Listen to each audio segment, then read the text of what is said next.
take a big deep breath together? That would help me out a lot right now. Yeah. Yeah. That makes me happy. There we go. Here we are. Thank you. Welcome. Welcome, family and friends, to Pilchuck Glass School. Pilchuck Glass School is located on the sacred ancestral land of the ceded territories of the Treaty of Point Elliott tribes, which includes the Duwamish, Suquamish, Snoqualmie, Snohomish, Lummi, Skagit, and Swinomish tribes. The region's long been a center for indigenous people to gather, fish, trade, and maintain tribal relationships, which continues to this day. We honor the ancestors and respect the elders of the past and present of the Treaty of Elliott tribes. We extend our gratitude to all in this community who continue to contribute to the life of this region, celebrate its heritage and traditions, and care for its land and waterways. I'm Patricia Davidson. I'm honored to be here with you. Minhee asked me to help her create this celebration for Jessie, and I'm so honored. On behalf of Minhee, I wish to extend a warm welcome to Jessie's parents, Debbie and Ken, friends who've traveled across the country to be here, and maybe you even just came up the road. Welcome. Maybe you've been here a lot and maybe you've never been here before, but I'm so grateful we're gathered together to celebrate Jessie. I don't need to belabor this, but we know the challenge of gathering during the pandemic. For many of us, this is the largest gathering of people we've been within in over a year. So we're all adjusting to the ever-shifting parameters of what it takes to stay healthy and safe. And again, thank you for taking the time to be here and making the effort to be here. It's profoundly meaningful to Minhee that you are here.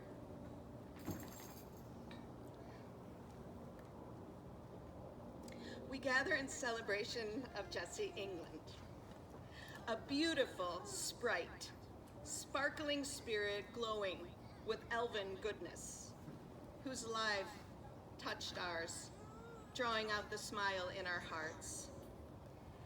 Maybe right now your heart feels heavy, achy, sad, uncertain, or maybe you don't even know how you feel. But however you feel right now is perfect just for you. And you guys, I hate to break it to you, but there's two things in this life that there's no getting around. There's no getting around grief, and there's no getting around love.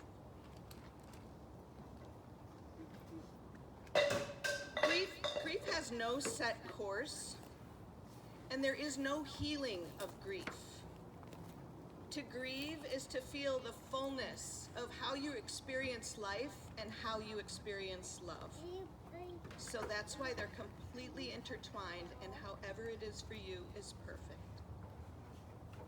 We are who we are because of the gift of love that we give and we receive, because of the people who've deeply moved us and touched our hearts in a way that makes us a better version of who we are. So no matter how much it hurts, and it may be the greatest pain in life, grief can be in itself a pure expression of love. Jessie lived life on his own terms. He marched to his own drum, and a drum that he made with his own hands. A drum that beat to the sound of the whim of his heart, resounding loudly, boldly, proud, and free. He believed in the power of community, the power of people, the greatness of possibility and creative potential, of coming together to share, to create, and to learn. To Jessie, that is the bedrock of community. When faced with a dire illness, I'm sure the myriad of emotions that takes hold leaves us two choices. denial, or acceptance.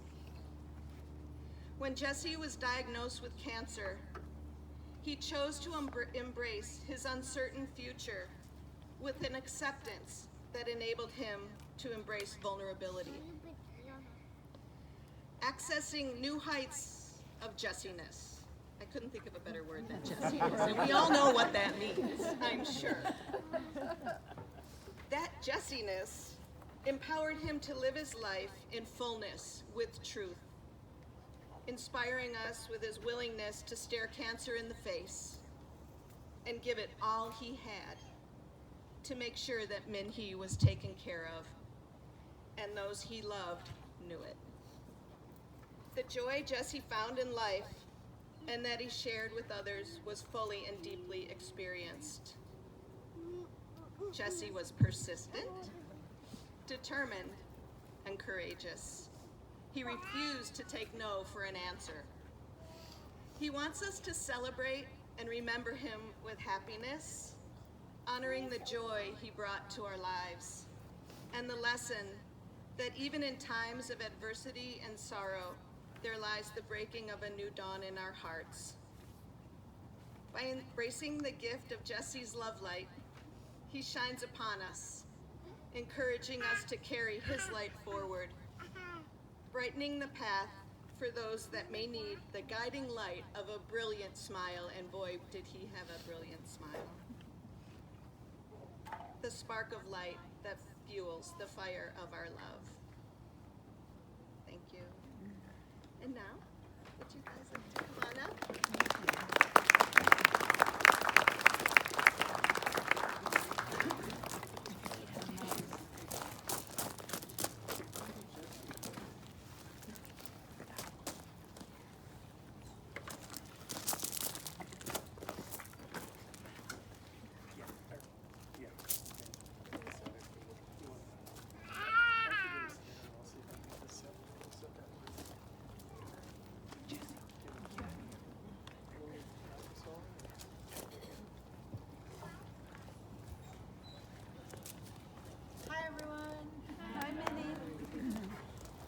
So this is Jesse's father, Ken, England.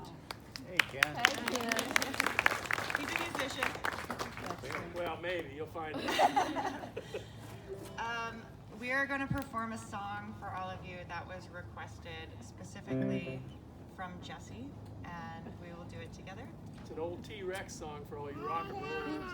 Yes. Yeah. Drop it out.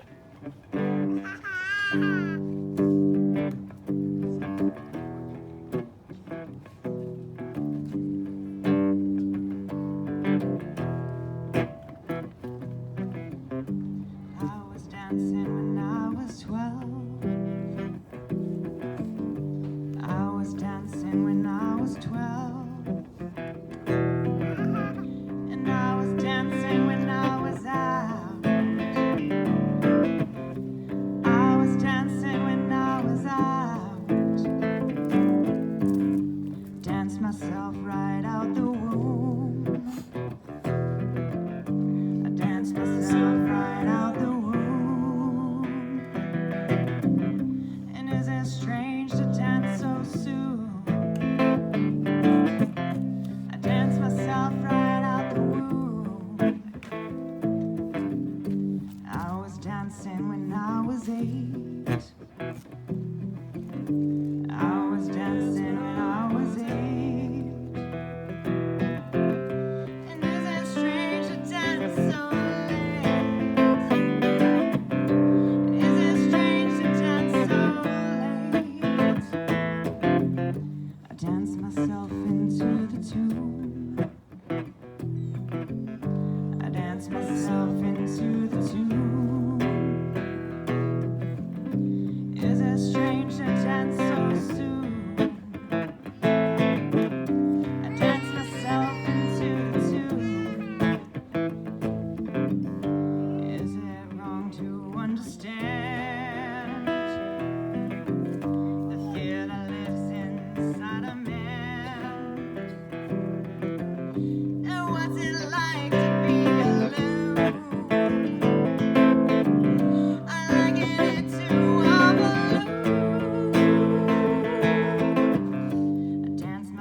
right out the womb. I dance myself into the tune.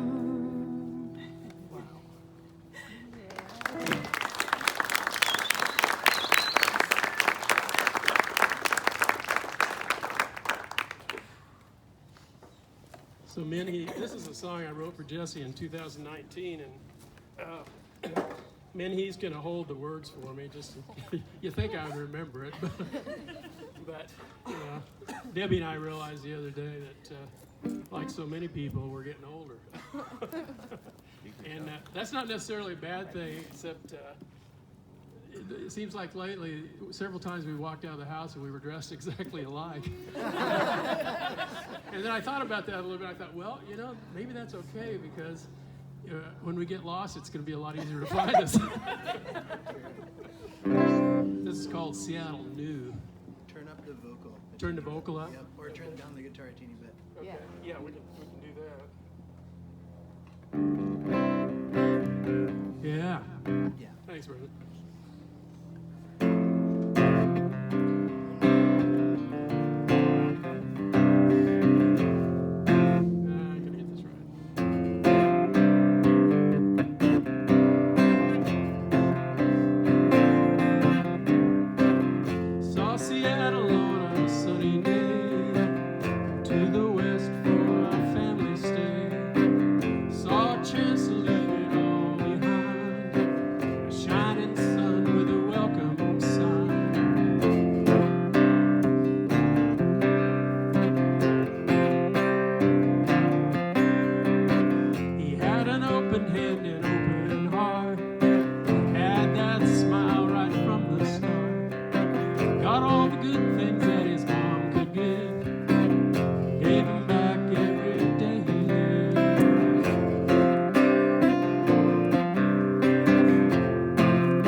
Oh, yeah.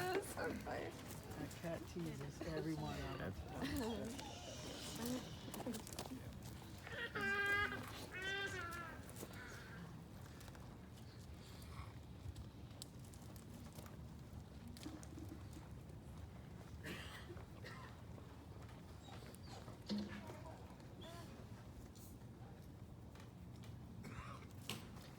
Hi, everyone.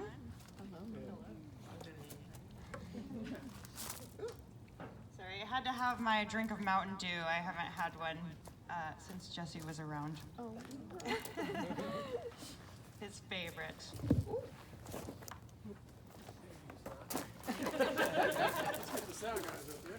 got a lot of she's heroes. got a little- Yeah. Some heroes. Don't drop that handkerchief. Bells, and then we'll dive in. That looks good. Okay, great. She's so capable.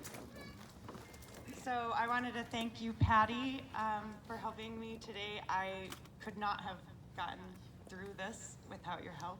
I'm so happy that you said yes and feel so blessed to know you. And thank you, everybody, for coming out today. It's so heartwarming to see all of you here. It's been a long time since I've seen a lot of you, and it's just so wonderful to have you here. I'm just gonna take a moment because sometimes when I start crying, you can't understand anything I'm saying.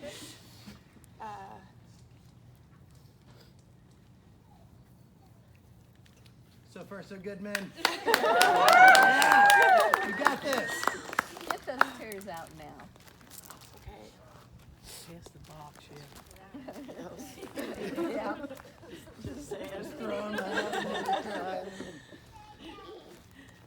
There is so much that I could say about Jesse and share with all of you. He had such a rich presence, and he filled any space with this positivity and light. He was such a caring and generous soul, and I really feel that is something that we all saw in Jesse and that we can all agree about.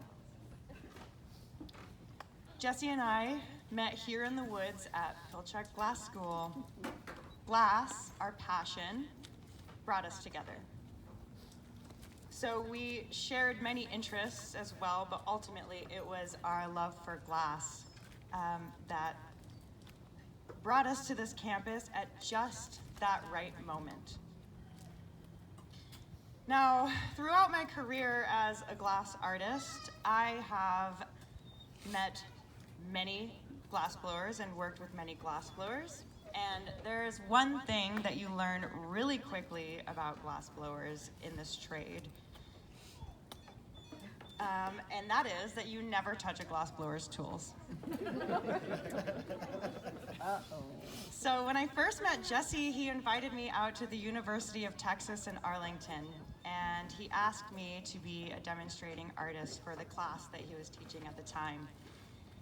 And I was not there to do a demo. I wasn't there to be a visiting artist. I was there to visit Jesse. So I didn't bring any of my tools with me, and I turned to Jesse and I said, no, I can't do that. I didn't bring any of my tools. And he looked at me and he said, no, it's okay. You can use my tools. And I looked at him and gasped, like, oh, no, I can't do that. I can't be responsible for your tools. Nope, I'm not gonna do that. I'm not going to demo. And I did end up demoing. And it was a complete disaster. But he lied to me and said that it was great. I think that visit was foreshadowing to what I would learn who Jesse was as a person. Foreshadowing to our relationship, our marriage, and the short time that we spent together. That he was so giving. He was always working towards equality, and he would tell me all I ever wanted was a teammate, a partner. I've heard him tell the story of this particular breakup that he had. Many times he's told this story, and every time he told it, we would both laugh so much. But he was the one breaking up with the girl, and when he broke up with her, she accused him, "You just want a best friend you can have sex with."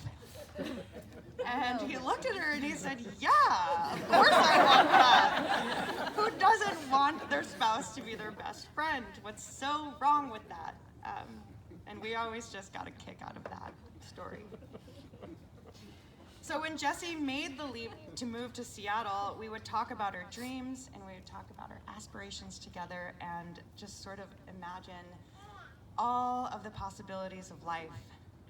And one day I told him, Jesse, I want to blow glass in my backyard. Now, mind you, when I said this, I pictured us digging a hole in the dirt, putting a crucible in it, and lighting a bunch of wood on fire and seeing what happens, see if maybe the glass would melt.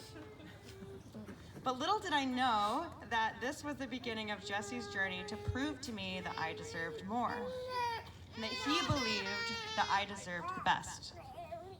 And with his lead, we tirelessly worked together to build a micro hot shop, which I still use to this day. I use it all the time. It is beautiful and it is perfect. And at the time, I had no idea that Jesse was a fabrication MacGyver. We literally turned garbage into a gorgeous glass studio.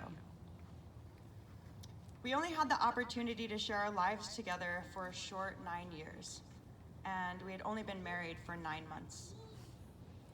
At our wedding ceremony, he said in his vows, "I've made many things.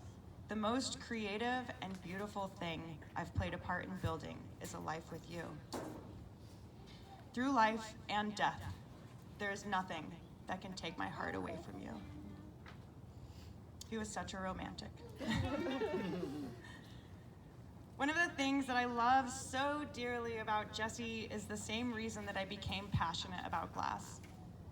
There's always room to learn something new, and he always had something to teach me. I was always growing as a human being when we were together, and we grew together. And even still, without his physical being, I learned from Jesse. The other day, as I reflected and wrote these words that I'm sharing with you today, I found a piece of writing that Jesse left for me. It was carefully crafted in the notes sections of his iPhone, just waiting there for me to find it. And I would like to share this message with all of you, as I feel that his words are very pertinent to all of us as we journey through this life. He wrote, "It's easy to become overwhelmed when looking at the summit. Sometimes it's best to look down and watch one foot move in front of the other. Don't lose sight of the summit, though. When you rest, gaze upon it. When your rest is over, start moving forward again, but first, look behind you to see how far you've come, as it will propel you. Failures are successes in learning. Persistence is perseverance. Work smarter, not harder. And learn when to push through and when to move on or let go." I will carry the lessons I have learned from Jesse England with me for the rest of my life. He taught me, if you are struggling with the people who you love, bring them closer and lean in. He taught me the importance of holding on to something that you look forward to. Something that gets you out of bed every single morning. And if life makes it so you can't continue to do the things that you love, find something else. And don't ever stop reaching your hand out towards the things that make you smile. And most importantly, he taught me that the real value in life is sharing it with people who you respect and enjoy. What makes this life worth living is having people like all of you to surround you with kindness and companionship. Thank you.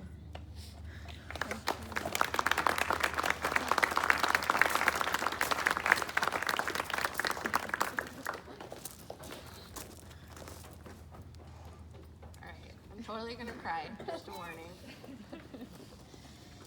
My story starts with how I met Jesse and Whitney. If you know me, it's really hard for me to talk about either of them without crying.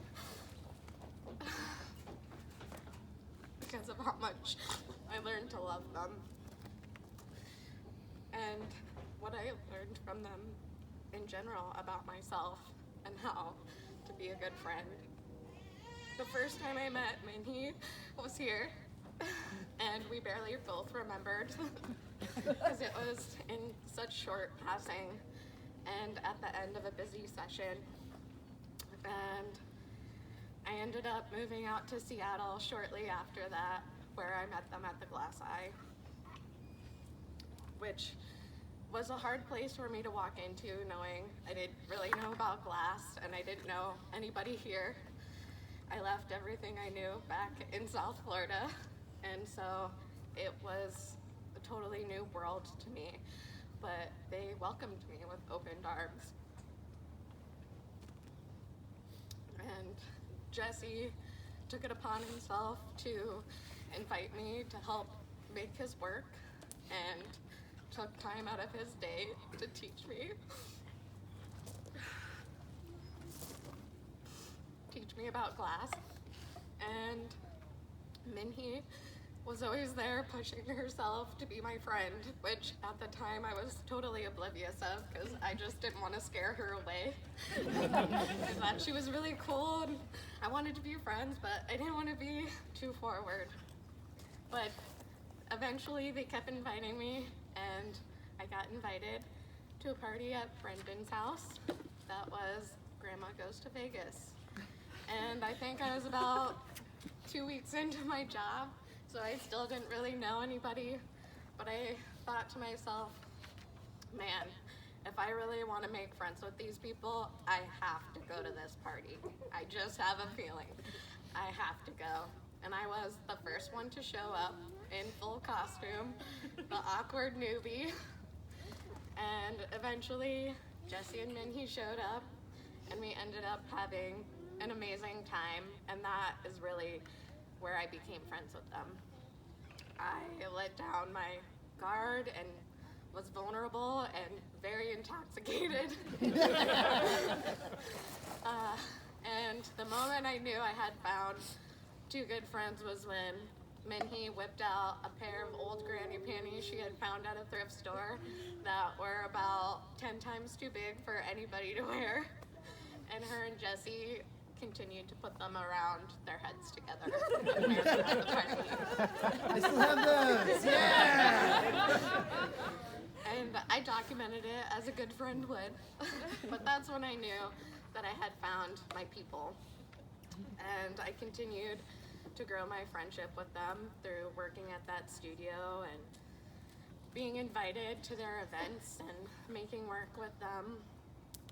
And eventually, Minhee came to me after Jesse had been diagnosed.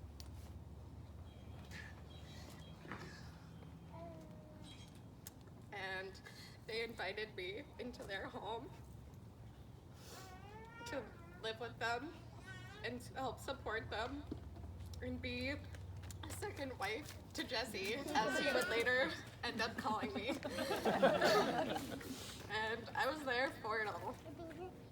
I went to his appointments and chemo treatments and stayed home with him when Minhee couldn't.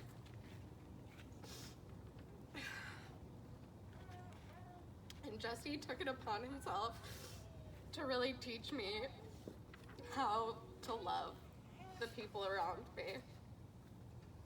And many of you don't know, but I came from a pretty troubled past and didn't have a real family, and so they became my family. And like Minhee said earlier, the one thing Jesse always reminded us was whenever we struggled with our friendship, to love each other harder and come closer. And eventually we became inseparable, and we became a tiny family of support and love and creativity together. And the one thing Jesse ever asked of me was to continue loving Minhee when he couldn't. And be there for her when he couldn't. And that's something that means more to me too, because I know that Minhee is also going to be there for me when he can't. and love me when he isn't there too. And he left us both with a family that we never had before. I think that's more Jesse than anything, is teaching people how to love each other and support each other through everything and accept one another. Just try and elevate the people around you. And that's the greatest gift he left to all of us, is just to continue loving. And I can never thank Jesse and Minhee enough for what they've allowed me to become and what they've taught me. And I only look forward to how our friendship will develop, knowing that Jesse supported us through it all.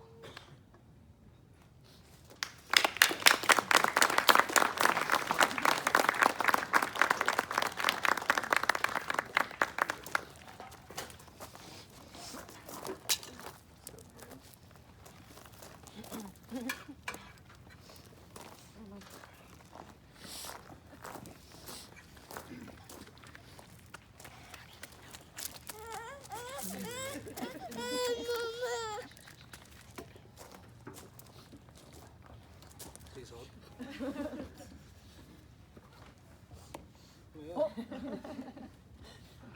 Ken, I might need some help with Yes. this. You seemed like you totally knew what you were doing, and I was freaking out. Check. Loud. Quiet. Good. Good. All right.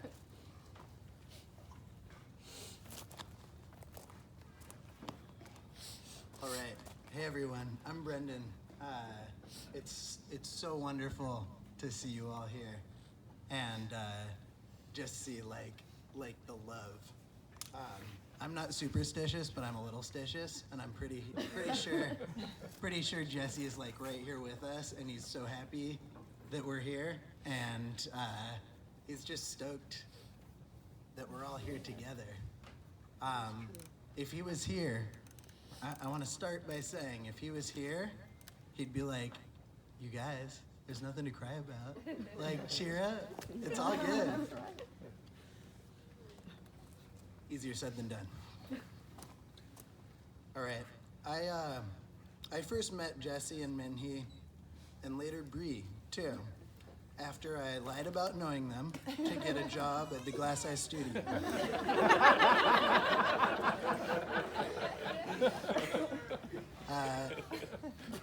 We soon learned that we both lived and worked in Seattle, and we both lived about 5 minutes away from each other in North Seattle, where the alcoholic grandma goes to Vegas party, just to clarify on the title, happened. We fell madly in love as friends. It was like an unstoppable force once it started. We had costumes and game nights and barbecues and dinner parties, and our friendship grew and grew. Stop it, Jesse.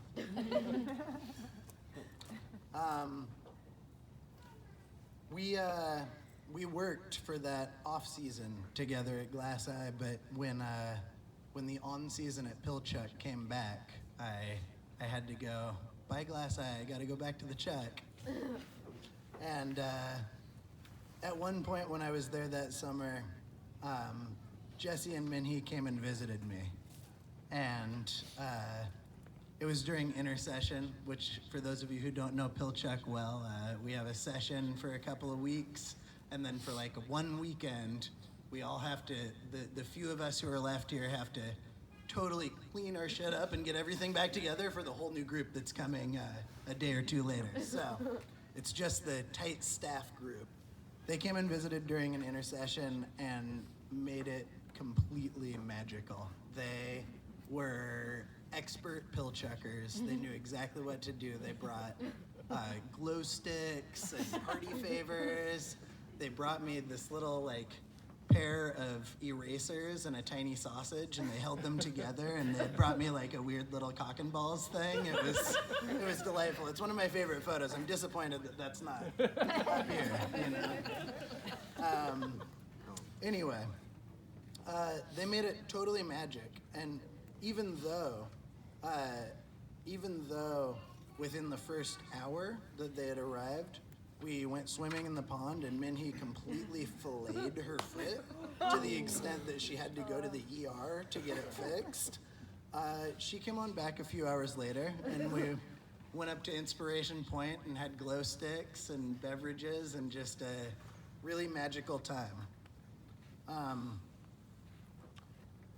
This was all before Jesse and Minhee had some rough times. Jesse knew that Minhee and I were really tight, and we were buddies, and we is it bad on that side, or am I just hearing it? No, it's happening. It's Jesse. I might be able to just project. Is that okay? Yeah? All right. Jesse and Minhee had some rough times, and that's when Jesse and I started throwing disc together. I had been an avid disc golfer for a very long time, and I had been trying to talk him into it and join me forever, and he never quite did, because his first love was glass, and he was afraid to take on, his second love was glass. He was afraid to take on like a seventh or eighth love, it would take up too much time. When we started throwing together, he and I spoke a lot about what kind of difficulties they were having, and what he always focused on was how he could grow. When you imagine a couple that's having trouble, when I imagine a couple that's having trouble, I think they'll say, oh, she did this and she did that, and it's all her fault, or, insert gender as required. But Jesse never did that, never once. He was always focused on how he could grow and change. He embraced the challenge, and he grew. He got rid of his boring shoes. He stopped wearing vests. He embraced color and fashion, and most surprising to me, he embraced flavors. I used to make this joke. Where we would be having a dinner party, and I would make something that was pretty intense, and then I'd go, oh, Jesse, I forgot, you don't like flavors? You probably won't like this. And he always took that in stride, but then he did. He began to love flavors and fashion. Yeah. Jesse was my best friend, and I didn't realize it until he was gone. It's funny how those kind of things work. You think the people you know for longer, or who you've talked about more things with, are your best friends, but the truth is it's the ones that you reach out and you need when you're having your own hard time. And that's what Jesse was for me.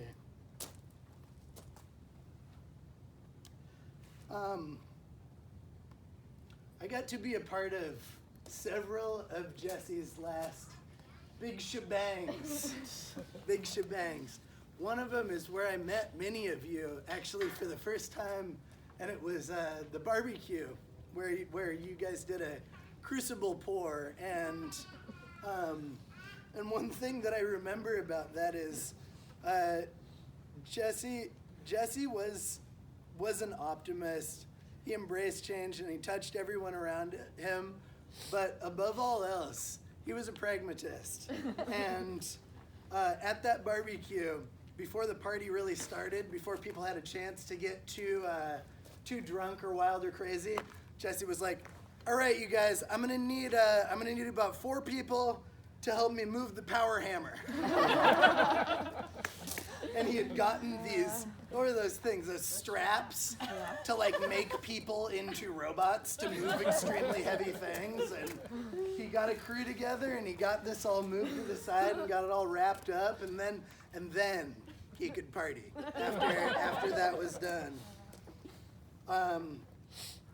Jesse, as I just said, he touched everyone around him, and I know that he'll be with each of us as we move forward. And as I mentioned at the beginning, I'm a little stitious, so it may not be my place, but I'd like to invite you all to take a moment with me and send him a bubble. Send him a bubble of energy.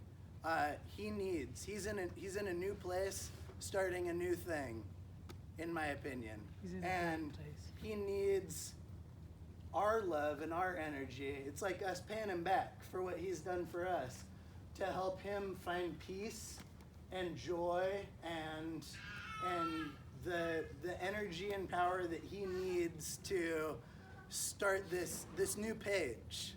So if you'd like, take a moment with me.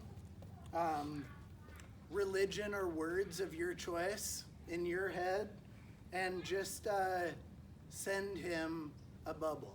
Send him some energy from you to him. And I mean, like, he's like right here, so you don't have to send it that far today, but you know, it'll help him. He'll put it in his backpack for his journey on the next point. So here we go. You ready? 1, 2, 3.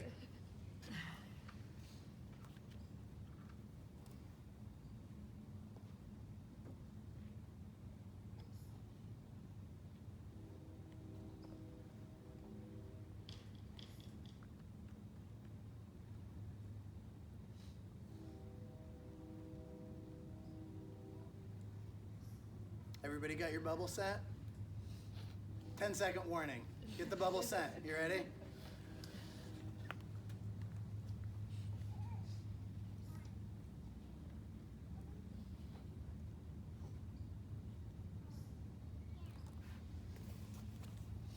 Thanks, everyone.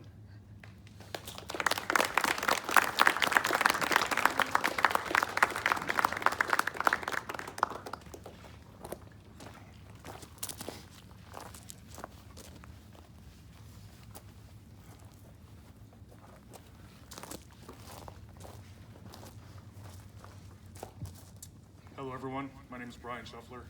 I don't know any of you guys except for Minnie. I met Jesse back in the beginning of June 2019. I did radiation with him, and it must have been like the third treatment. You go every day for 6 weeks, and I was just sitting there minding my business, and he sat down and he was like looking at me, and I'm like, what the fuck is this? And I was like, and he's like, hey, and I'm like, oh, can't I just do this shit in peace? Anyways, he kept on like poking at me, and I'm like, fine, I'll entertain this clown, you know? So then we started talking, and from then on, it was just like the next day we had breakfast together, and you know, at the nice diner at UW. It was fascinating. And then, you know, we just see each other every day, and he was very supportive. We exchanged numbers, and he tried to take me on a date. I had to turn him down. But yeah, that's kind of how we met, and, you know, I didn't really know too much about him. We just talked about our shit.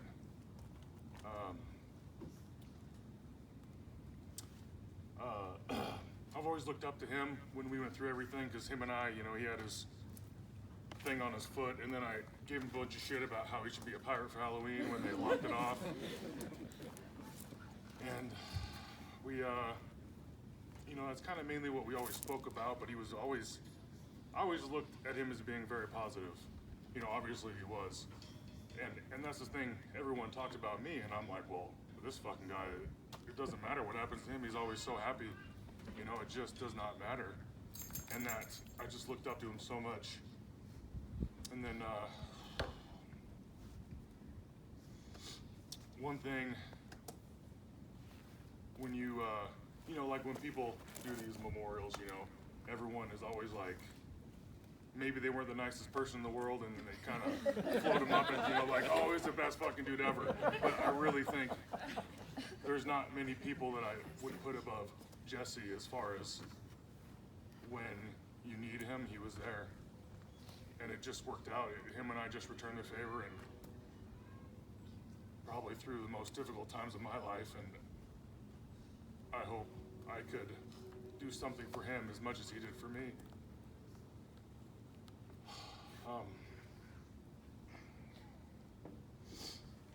Yeah, so I think I've known him, I can't count, 2 years or some shit. And it feels like I've known him forever. I mean, just how close we became, and the things that we shared. It was like I mean, unless you go to war with someone, I'm not really quite sure you could ever share the things that we shared together. I mean, we joked a lot of times, you know, about the shitty situations. That really helped out quite a bit.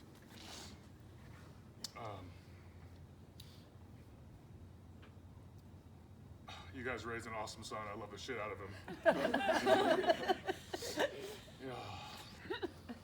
You know, there was also, I mean, we talked about doing so many different things, and I wish I would have known him a little further. I mean, you can look back and always wish about certain things.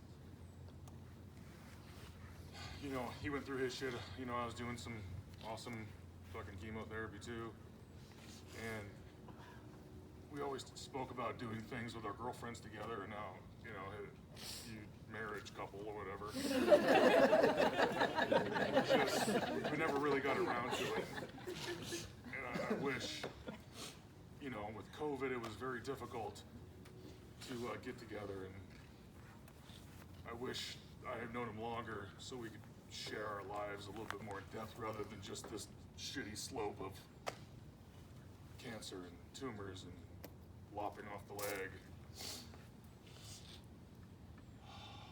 But if there's one thing that I think about, it's just in the few short years that I've known Jesse, if I could make an impact on someone's life as much as he has made an impact on me, I could do everything wrong and I would still feel very happy.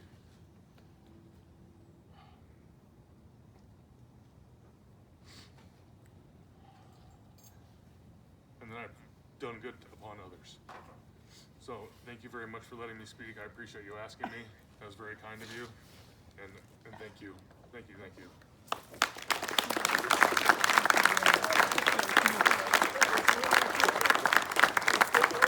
Yeah, of course. You're very welcome. Yeah. Right back to you guys.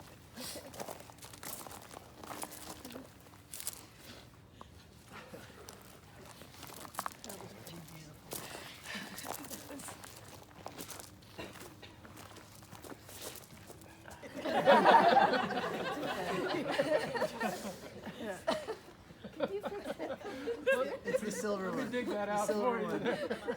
one. Silver On your right. Yeah. Ken? Yeah. I got this. I got you. Hi, everybody. I'm Tom, Hi, Tom. aka Uncle Tom, and I'm here to represent Minhe's side of the family. This kid and I are both Carthage kids from a tiny little town in northern New York, just between Canada and the edge of the earth. It's pronounced Carthage, by the way, not garbage, and not carnage. Carthage.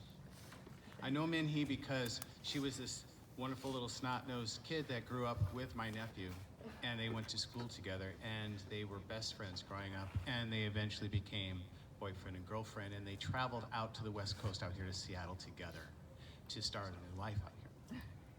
And even though things didn't work out for them romantically, they still remain close because family is family.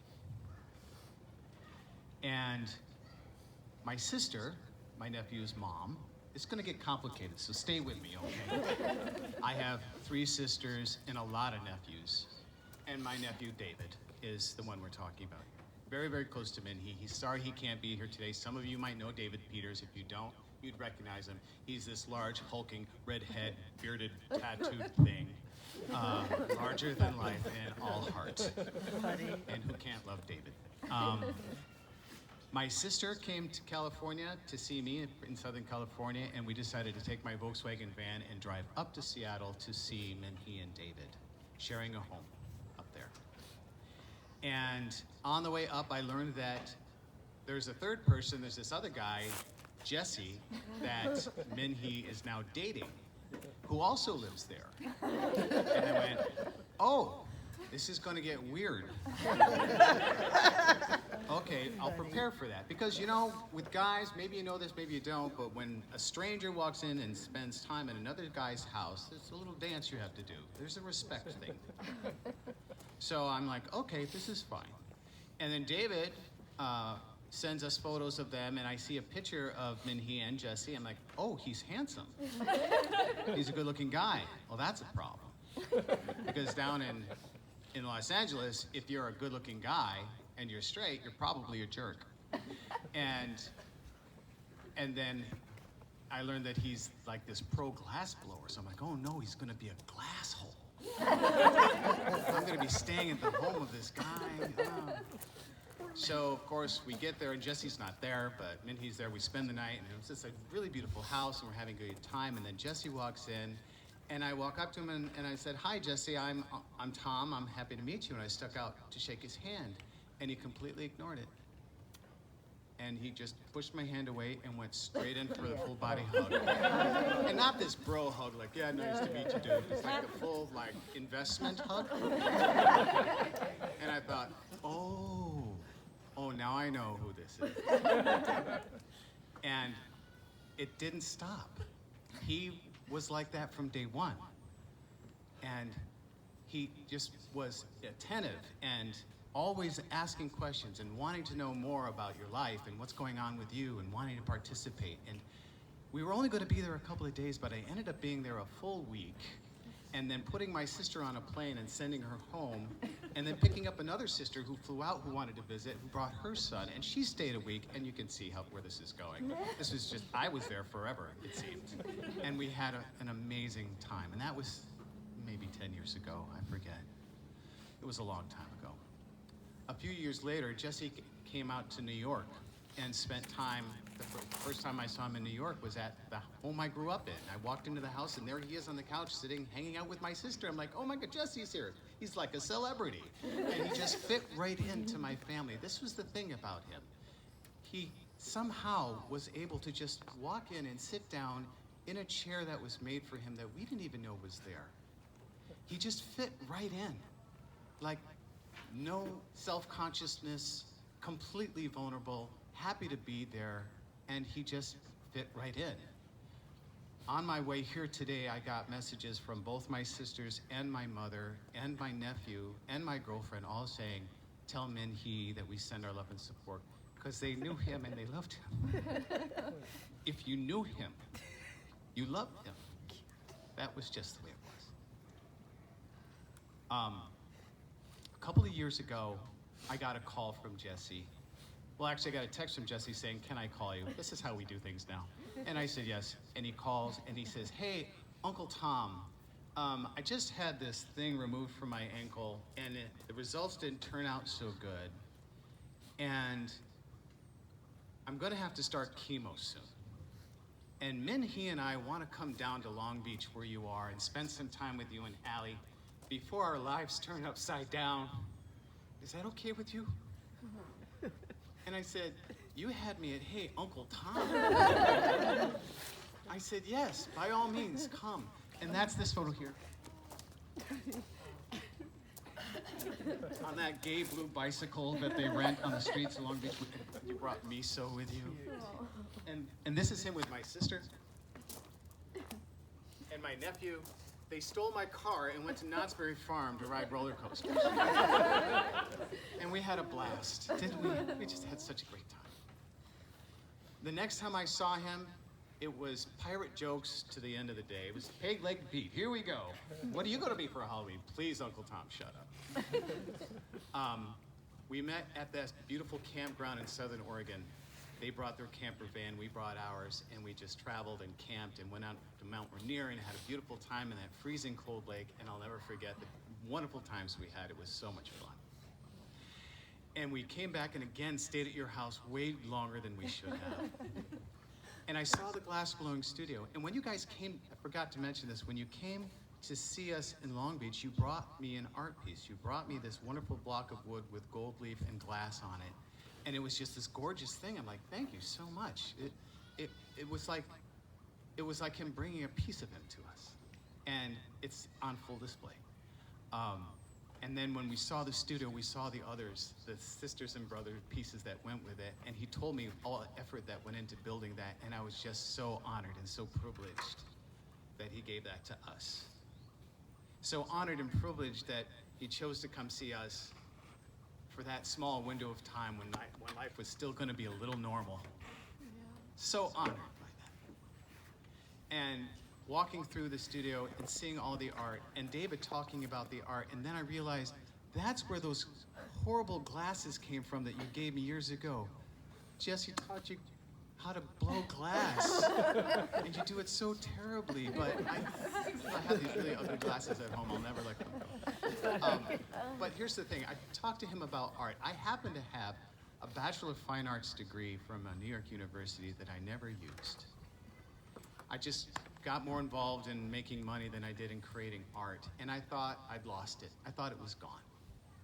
And Jesse and I were having a long talk about how his work was just really so inspiring to me, and it really made me sad that I didn't really get more involved in my art when I was younger or when I had the opportunity. And he said, "What are you talking about?"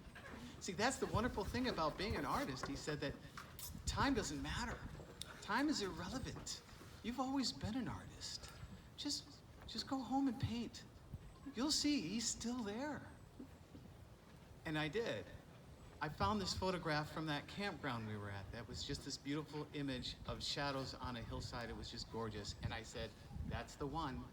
And I found a canvas and I found the paints and I sat down and I painted it. And it is the most beautiful painting I've ever made. Wow. And I know I have so many more. And as soon as I did it, I took a photograph and I sent it to Jesse. And I said, look what you made me do. And he just responded, I love this. Keep going. No. I'm inspired forever. He's changed me. He gave me back me. Now I can say out loud without any kind of embarrassment, I'm an artist. I've always been an artist because Jesse said it. Like I said, he inserted himself into my family, and as our friend before me said, you did such a great job. What an amazing guy. Thank you so much. Thank you so much. And thank you.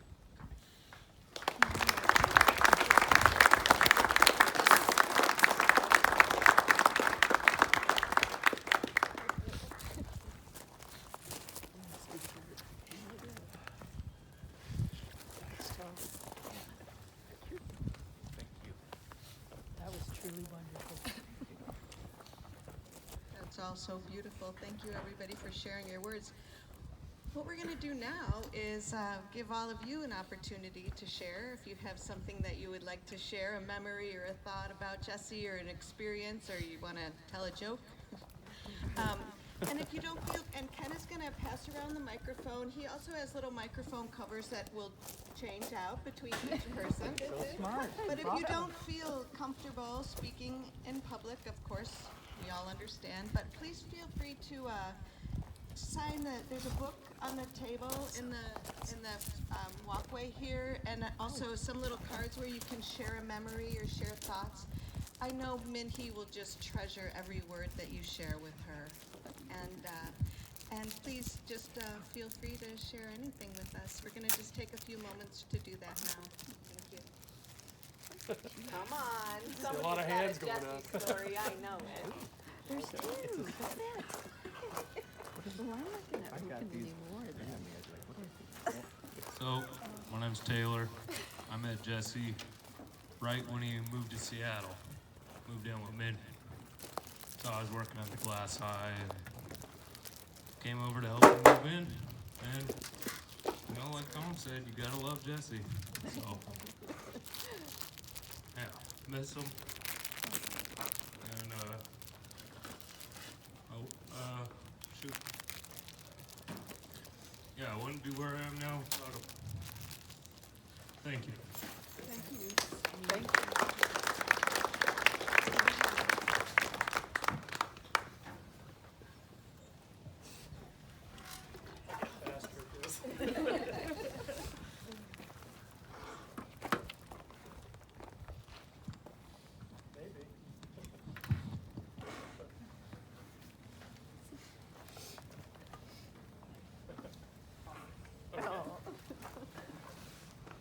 Hi everyone, I'm Dan. Hey, Dan. Nice to meet you. This is my first celebration of life in 2021, so thank God for that. I met Jesse and Minhee at the Glass Eye. I worked there in sales for 5 months, and met Bob. And Jesse and Minhee were these just two wonderful people that brought me in as the sales guy upstairs, not in the hot shop. I don't belong in the hot shop, but boy did I go down there every single day, because I just love watching glass being blown, and it was so much fun to pick Jesse's brain because he always let me ask him questions. And as I kind of worked through, those very short months there, the one thing I really noticed is Jesse's passion to help everybody else, within the hot shop to get better, to learn a new skill, to try and get people up here to Pilchuck. And it was just so cool to see that come to fruition over the last 7 years, how he's been able to help people do that. And I think, as everybody has said today and heard, how he touches you from day one, you're just stuck with him. And fast forward to 2018, I had my best friend got married at Chihuly, and I reached out to Jesse and Minhee, hey, would you guys mind helping me make a glass piece to celebrate their wedding? No problem, absolutely, come on over. So we had Rainier Beers out in the old house up in Lake City, and then Minhee and Jesse invited me down to what's that corn? What was the hot shop where we pulled cane? That was my first time pulling cane. It was so fun, and I just it was so wild.